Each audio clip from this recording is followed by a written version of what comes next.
Здравствуйте, уважаемые абитуриенты. Меня зовут Сайфудьярова Елена Фаварисовна. Я доцент кафедры специальной педагогики и психологии, кандидат психологических наук Башкирского государственного педагогического университета имени Мухитафуддина Акмуллы. Хотела провести небольшую консультацию по поводу того, как будут проводиться вступительные испытания для абитуриентов, которые поступают по направлению бакалавриат 440303 специальное дефектологическое образование. Итак, если вы подали документы на специальность 440303 специальное дефектологическое образование, то вы имеете право выбрать следующие профили. Это логопедия, которая осуществляется в очной и заочной форме. Обучение осуществляется. Дошкольная дефектология, также очная и заочная форма обучения. И образование детей с интеллектуальными нарушениями только в заочная форма обучения. По завершении обучения вам будет присвоена квалификация выпускника бакалавр. Перейдем к процедуре описания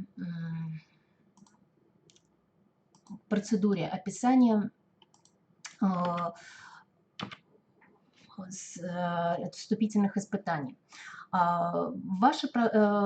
Ваше направление, оно представлено, разработана программа по обучению по данному направлению, разработана на основе федерального государственного образовательного стандарта высшего образования по направлению подготовки 440303 специальное дефектологическое образование уровня бакалавриата, которое утверждено приказом Министерства образования и науки России номер 123 от 22 февраля 2018 года. Но, проще говоря, на сегодняшний день его называют ФГОС 3++, двумя плюсами. То есть вы можете найти полное описание данной программы как на сайте нашего университета в разделе «Документы», так и в интернете, но обратите внимание именно на дату утверждения данного федерального государственного образовательного стандарта. Обучение по программе бакалавриата по направлению подготовки специальное дефектологическое образование в ВУЗе осуществляется, как я уже говорила, в очной и заочной форме.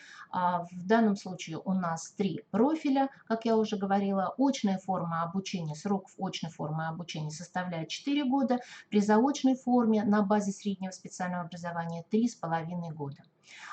Структура программы бакалавриата включает 3 основных блока. Первый блок – это дисциплины или модули, мы их называем. Второй блок – это практики, учебные, производственные и научно-исследовательская работа. Да? И третий блок – это государственная итоговая аттестация. В рамках программы бакалавриата в этих блоках выделяется обязательная часть и часть, формируемая участниками образовательных отношений. Что касается вступительных испытаний.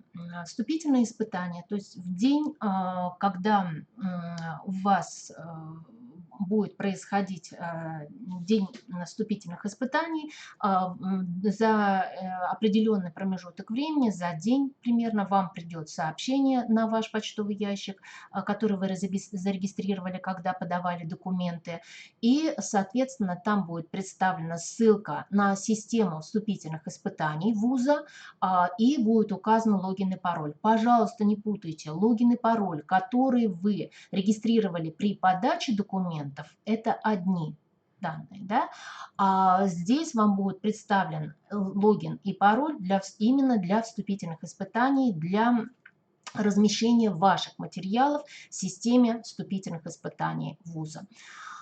Вам предлагается программа, которая имеется на сайте вуза в приемной комиссии, в разделе «Приемная комиссия». Предлагается сама программа, по которой вы можете подготовиться и иметь представление о том, как будет осуществляться процедура вступительных испытаний. Соответственно, там предлагается 3 варианта выполнения заданий. Да? То есть, либо вы читаете выученное стихотворение, там предложены 2 примера стихотворения, не обязательно читать эти стихотворения, вы можете выбрать свои примерно такого же объема, либо вы читаете скороговорки, которые там предложены, или свои скороговорки, да? Либо составляете небольшой связанный рассказ на любую из предложенных тем по выбору. Там предлагается набор различных тем. Но далее я вам их представлю. Обратите внимание, что ваш логин и пароль, который вам будет дан для вступительных испытаний, он будет действовать только для входа в систему вступительных испытаний. Причем имейте в виду, что у вас вход в эту систему именно для сдачи данных вступительных испытаний у вас будет только один раз. Ваша задача заранее подготовить аудиозапись одного из заданий, либо стихотворения, либо скороговорки, либо составление небольшого связанного текста. Соответственно, достоверность того, что это ваша работа, состоит в том, что вы прикрепляете по своему логину и паролю данные материалы. Эту аудиозапись вы прикрепляете в назначенный день. Промежуток времени там будет с утра до вечера, то есть любое время. Но это недолгая процедура, поэтому, я думаю, много времени она у вас не займет. Главное вам заранее подготовить эти материалы.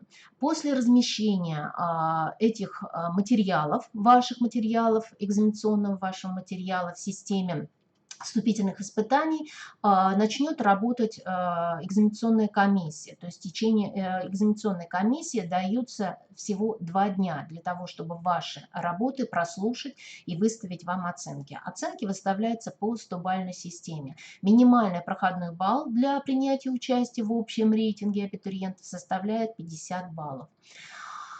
Объявление итогов экзамена будет происходить в соответствии с графиком оглашения результатов вступительных испытаний. И ваша задача, все условия в программе прописаны, поэтому будьте, пожалуйста, внимательны. При подготовке ваших материалов проследите, чтобы качество записи было понятное, достаточно четкое и, соответственно, чтобы не было каких-то нарушений. Будьте, пожалуйста, внимательны. Когда будете прикреплять свои материалы, заблаговременно проверьте, тот ли материал вы прикрепляете, потому что приходится сталкиваться с ситуациями, когда абитуриенты, и у студентов тоже это бывает, да, соответственно, прикрепляют материал не тот, и, соответственно, мы уже оценить эту работу не можем. Поэтому лучше свою аудиозапись назовите своей фамилией и, соответственно, напишите там вступительные испытания СДУ, допустим, да, примерно, чтобы и нам было понятно, и чтобы вы не теряли эти материалы у себя на рабочем столе, да, и смогли их успешно прикрепить и, соответственно, получить определенный балл за выполнение этого задания. Я сейчас приведу вам примеры тех заданий, которые вы должны выполнить. В данном случае вот вам представлено один из примеров стихотворений небольшое, да, то есть если в программе предлагается еще одно стихотворение, если вам не нравится ни то, ни другое стихотворение, да, и вы его не можете выучить наизусть, то вы можете подобрать свое стихотворение и, соответственно, прочитать его. То есть не обязательно вот именно эти стихи вы должны прочитать, да? Задача ваша состоит в следующем. Ваша речь, для чего это делается? Так как у нас специальности связанные именно связанные с произношением, так как вы работаете с детьми с ограниченными возможностями здоровья, в том числе и с детьми, имеющих нарушения речевые, да, то есть нарушение речи. В данном случае при обучении мы вам будем говорить, что фактически все дети, которые имеют ограниченные возможности здоровья, имеют проблемы вторичным дефектом, как раз у них является именно нарушение речи. Вот, поэтому ваша речь как специалиста, как педагога, специального педагога, да, логопеда тем более, да, или дефектолога, олигофрена педагога, сурдопедагога и так далее, должна быть четкой, понятной. Поэтому очень большая просьба, соответственно, Для того, чтобы получить хорошие баллы, не торопитесь, времени у вас достаточно для подготовки, да, и, соответственно, читайте стихотворение четко, ясно, со всеми пунктуационными паузами, да, эмоционально, с эмоциональными ударениями, соответственно, в соответствующих местах, да, паузы, где это необходимо, если имеется, например, вот запятая, допустим, да, и так далее. Это стихотворение. Если вы не хотите, соответственно, читать стихотворение, вы можете прочитать небольшую скороговорку. Ну, вот здесь примеры скороговорок тоже представлены. Они также представлены в программе, которая присутствует на странице приемной комиссии. Да. Помимо скороговорок, соответственно, имеется и вариант, третий вариант, когда вы составляете собственный рассказ на одной из предложенных тем. Но здесь большой набор тем, то есть не составляйте слишком большой рассказ, то есть составьте его, если вы хотите составить именно, предложить именно это творческое задание, то есть составление рассказа, то вы заранее его составляете, заранее готовите его, записываете и точно так же прикрепляете. Итак, еще раз повторяю, у вас 3 варианта выполнения заданий к вступительным испытаниям. Да? То есть это чтение стихотворения, что чаще всего у нас выбирают абитуриенты, поступающие в бакалавриат на специально-дефектологическое образование, скороговорки и составление небольшого рассказа.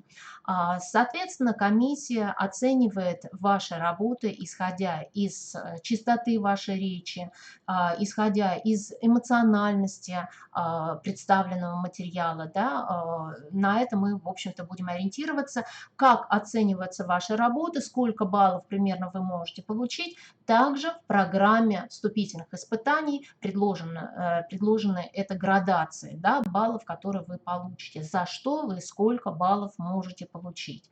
Поэтому будьте внимательны, ознакомьтесь сначала с программой, для себя уточните какую-то информацию. Если будут возникать вопросы, то можете, соответственно, написать в WhatsApp. В конце я представлю номер телефона для WhatsApp и почтовый ящик, куда вы можете написать и задать интересующие вас вопросы, касающиеся именно вступительных испытаний. Еще также хотелось немножечко рассказать о нашей специальности, о нашей кафедре, кафедре специальной педагогики и психологии. Если вы захотите получить какую-то дополнительную информацию, то вы заходите на сайт нашего вуза, можете, в общем-то, сразу набрать Институт педагогики и кафедра специальной педагогики и психологии Башкирского государственного университета имени Акмуллы. И вот здесь наверху в левом верхнем углу представлена страница нашего вуза, нашего института педагогики. Ниже, если листнете чуть пониже, представлена структура нашего института и представлены наши кафедры. Здесь в центре во втором ряду вы видите кафедру специальной педагогики и психологии. И, соответственно, там вы можете получить всю ту информацию, которая вам необходима по поводу обучения, по поводу того, что и как проходит, то есть информацию о самой кафедре. Поступая на специальность 440303, специальное дефектологическое образование, соответственно, вас будет обучать преподаватели нашей кафедры. Далее я тоже об этом скажу. Наша кафедра будет выпускающей кафедрой, соответственно, то есть нести ответственность за тех специалистов, которых мы выпускаем. Да? Соответственно, вас, если вы пройдете по конкурсу и, соответственно, поступите к нам на факультет и на наше направление, то, соответственно, вы будете выпускаться под руководством кафедры специальной педагогики и психологии. Обратите внимание, если вы не хотите долго искать информацию о нашем вузе, сверху, наверху, в верхнем правом углу над фотографией заведующей нашей кафедры я прикрепила адрес странички, нашей кафедры, да, руководителем нашей кафедры является кандидат педагогических наук, доцент Мустаева Елена Рафаэлевна. И, соответственно, здесь вы можете получить информацию. Ну, на нашей кафедре работает 8 человек штатных преподавателей, из них 6 человек являются кандидатами наук. Я в данном случае кандидат психологических наук, остальные кандидаты педагогических наук по направлениям, связанных именно с коррекционной, специальной педагогикой, да. И 2 преподавателя, старших преподавателя, они имеют у нас магистерскую степень по специально-дефектологическому образованию. Все преподаватели у нас работают уже фактически, многие из них прямо с основания кафедры и, соответственно, имеют очень большой опыт работы, это во-первых. Вот еще забыла сказать, у нас еще работает один доктор медицинских наук, Валеев, извиняюсь, Луиза Валеевна, да, соответственно, она будет вести у вас дисциплины, связанные с какими-то медицинскими аспектами дефектологического образования, да.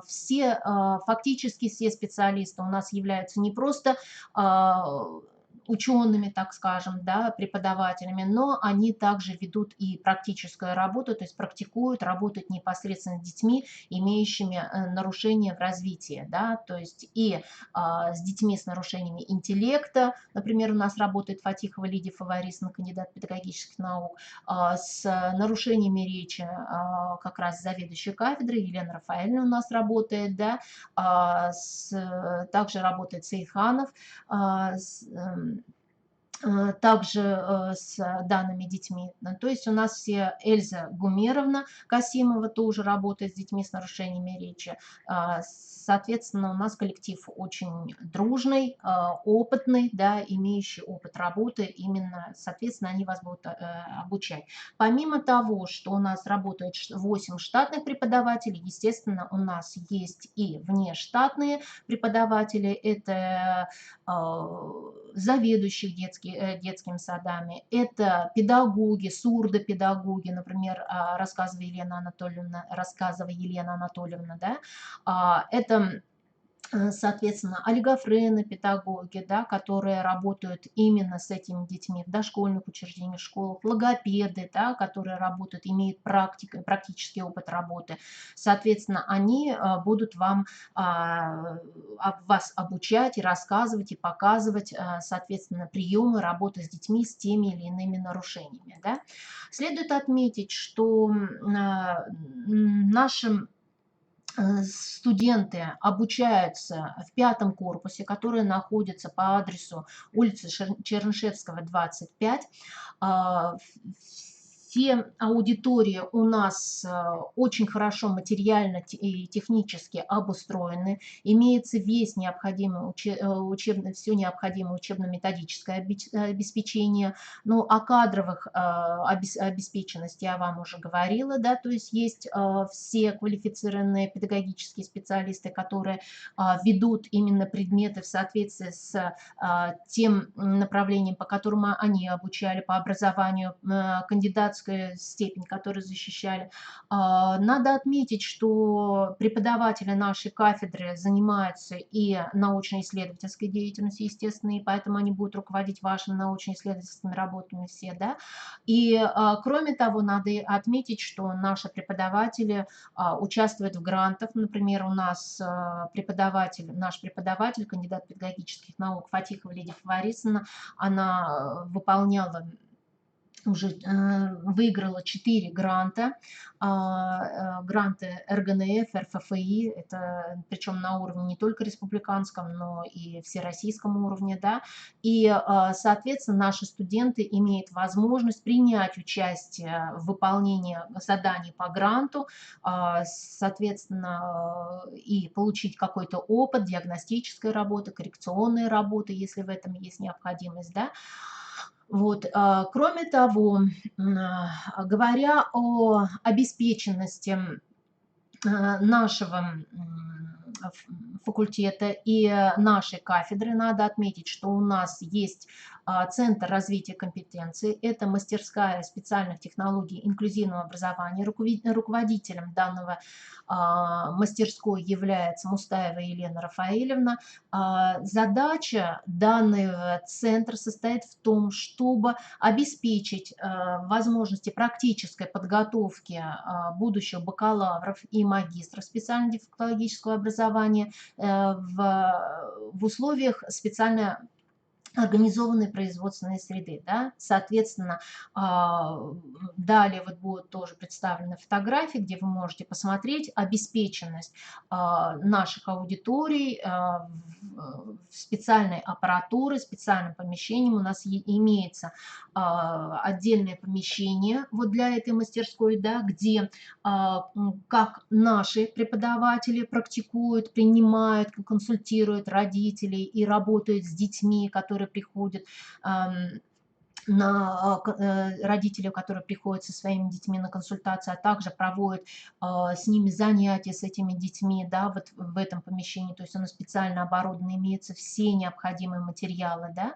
помимо того, что каждый преподаватель имеет свой набор материалов, да, там имеются все необходимые диагностические материалы, коррекционные материалы, аппаратура вся необходимая, да, для работы с этими детьми. Кроме того, это помещение обустроено таким образом, что во время занятий с этими детьми студенты имеют возможность наблюдать за тем, как проводятся занятия с детьми, как проводится диагностическая работа, как проводится коррекционная работа. То есть это помещение огорожено специальным зеркалом Гезела, как говорит, да, то есть ребенок нас не видит, родители нас не видят, да, так скажем, а студенты имеют возможность наблюдать за тем, как проводятся занятия. Некоторые студенты, и у нас их немало, начинают уже практиковать, если они действительно очень способны, под руководством наших преподавателей начинают практиковать именно в данном мастерской, то есть тоже начинают работать с детьми, получать опыт работы, да, для того, чтобы дальше применить этот опыт уже непосредственно на практике после завершения обучения. Да. Но сейчас я хочу представить вам это помещение, аудитория, да, соответственно, это у нас 312 аудитория. Соответственно, если вы посмотрите на центральную фотографию, вот если обратите внимание, да, слева от квадратного, так скажем, стола находится вот этот небольшой кабинет, вот это как раз затемненные стекла зеркала Гизела, да, то есть мы хорошо видим, что там происходит, если там включен свет, да, что происходит в этом помещении, а дети, чтобы не отвлекались, в общем-то, они не видят. Ну вот слева две фотографии как раз представлены. Мебель, да, и, соответственно, места для работы, для компьютер для работы ребенка с нарушением зрения аппаратуры, с нарушением слуха, видеозапись, соответственно, имеется видеокамера, да, для ребенка справа в верхнем углу для работы с ребенком с нарушением слуха, соответственно, имеется, да, ну и в правом нижнем углу это само помещение, оно используется и как учебное в данном случае, как я уже говорила, да, имеется вся необходимая аппаратура для обучения. Если у вас возникают какие-то вопросы, касающиеся процедуры проведения, обучения, да, то, соответственно, наверху представлен мобильный телефон, по которому есть WhatsApp, да, то есть вы можете туда написать или сообщение туда написать, и, соответственно, я буду отвечать вам на те вопросы, которые вас интересуют. Но и если возникают вопросы, если вы не хотите по телефону, допустим, писать, да, сообщение писать в WhatsApp, то есть электронная почта, вот ниже она представлена sdo прием @mail.ru, куда вы можете написать все свои вопросы, но сразу говорю, свои работы туда не прикрепляйте, потому что мы оттуда проверить вашу работу можем, но оценить не сможем, потому что ваши баллы, они должны находиться в системе вступительных испытаний, да, то есть если у вас какие-то вопросы возникают, то, соответственно, можете писать на данный почтовый ящик. Будьте, пожалуйста, внимательны, еще раз повторяю, в день заблаговременно на ваш почтовый ящик, который вы указали при поступлении, при подаче документов, вам поступит сообщение ссылкой, с указанием адреса, ссылки на систему дистанционных испытаний, да, где куда вы заходите, и будет указан логин и пароль, по которому вы заходите в эту систему, да, и где вы прикрепляете свою работу, свой экзаменационный материал. Но в данном случае это все. Еще раз благодарю вас за внимание. Надеюсь, вы все успешно пройдете эти испытания. Желаю вам удачи, успеха и очень ждем вас в нашем институте, в нашем университете и на нашей кафедре. Надеюсь, у вас все будет хорошо. Желаю вам успеха, желаю удачи и ждем. До свидания. Спасибо за внимание.